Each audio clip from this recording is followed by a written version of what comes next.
So this time I'm going to do a clothing unbagging of a t-shirt I bought from Saints of the Undead. I bought this with my own money, it's not sponsored. They were alright with me posting this, so we're going to see what they're like. They sent, this came in the package, little flyer, which is always good. They also sent me a note for thanks for your first order. They gave me a code. Thank you for the code for 13% off my next order. What I bought was on their Black Friday sale. It was a tenner. T-shirt. Double XL should fit me from their size chart. They were very helpful when I couldn't find their size chart. Let's open it up. Go. It's the front.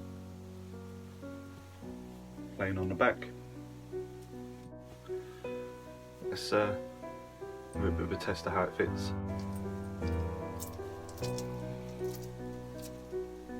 So, pretty good fit, because I'm a big fat bastard.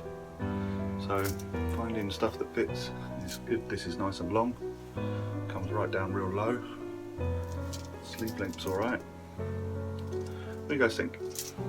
Especially for like $9.99 in the sale. I think I did really well picking it up cheap. I've got to give them a thumbs up on this one. We'll see how well it does after a few washes, and I'll get back to you. But for now, we'll just be happy on the unbagging of a very cool t-shirt. See you next time.